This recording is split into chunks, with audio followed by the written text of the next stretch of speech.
Hi, my name is Leo. I'm the sales manager here at MAPerformance, and this is my 1980 Cutlass Supreme. There we go.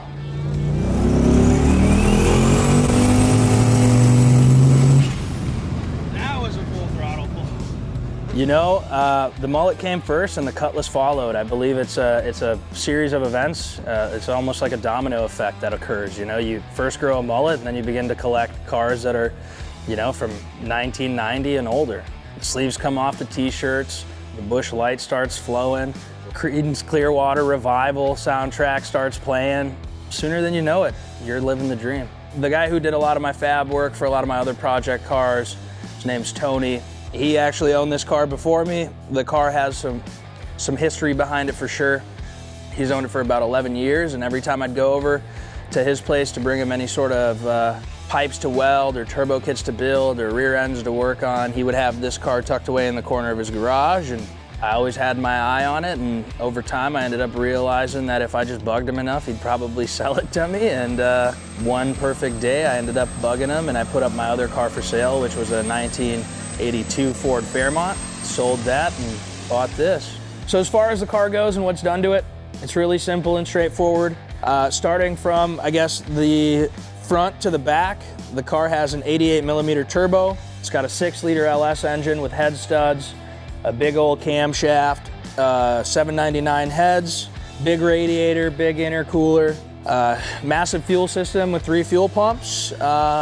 Moving further back, we've got a Powerglide 2-speed transmission and an aftermarket housing, aftermarket case as many call it.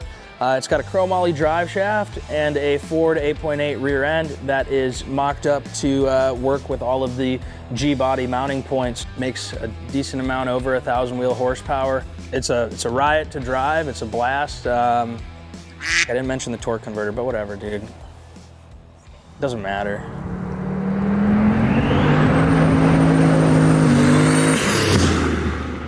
My favorite part about this car is that it's just kind of super duper classy. I mean, it's black on black, it's all murdered out.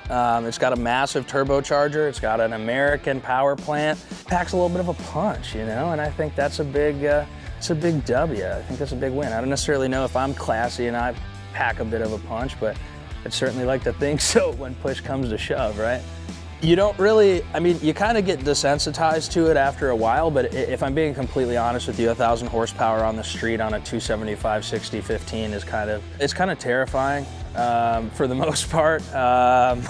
So yeah, every part of that I think is what makes it very interesting and kind of super terrifying at the same time, but a blast nevertheless. If I was to ever sell it, man, I'd probably have to get like 40 grand just because I don't think I ever want to sell it, but like I'd do some weird stuff for 40 grand, and selling this car is probably one of them. You know, this car's metal as heck, and I like to think I'm metal as heck too.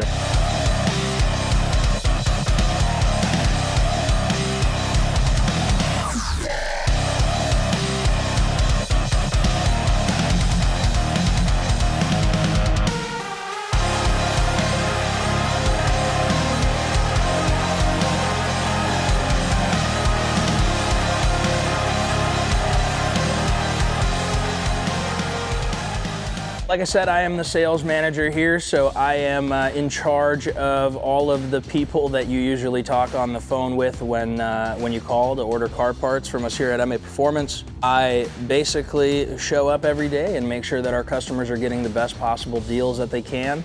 I ensure that we execute 110% to our duties on a daily basis, and that we make sure that every customer that calls us has an amazing experience and gets a great value. And calls back and continues to do so. No day really seems like I'm actually at work, and I think it's been that way for the 5.5 years that I've been here on and off.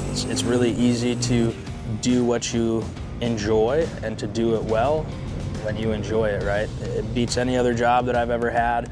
My worst day here is likely my best day at any other job that I've had anywhere else. So the teamwork, the camaraderie that we have within not just the sales team, but between the sales team and the customer service team, and all throughout the organization, I think is pretty sweet.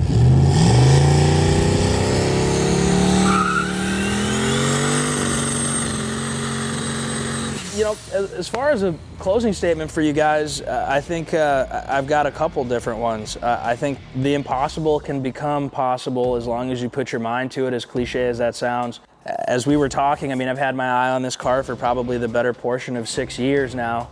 One thing led to another, and I own this, and in some odd way, I'm fortunate and blessed enough to own another car that I built, which is my 90 Mustang that makes over 1,000 horsepower, and it takes a lot of hard work, a lot of dedication, but as long as you stay on the path and you're committed, there's nothing you really can't do. And again, I know that sounds like something your dad told you before a T-ball game, but it's really the truth.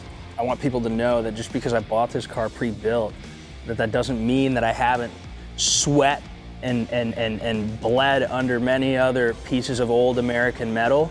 And to be quite honest with you, I think I'm getting up to the age where, you know, if I get a good deal, dude, I'm not gonna say no, you know, and I encourage everybody to do the same. If you get a good deal on a pre-built car that's a car of your dreams, I don't think you should hold out. The reality is if it's well built, if it's well put together, if it's put together the same way you would put it together if you do it yourself, I don't necessarily know if that's an excuse, but I've definitely paid my dues when it comes to working on cars, and I've got no shame in saying that I straight up bought this thing and it is a blast.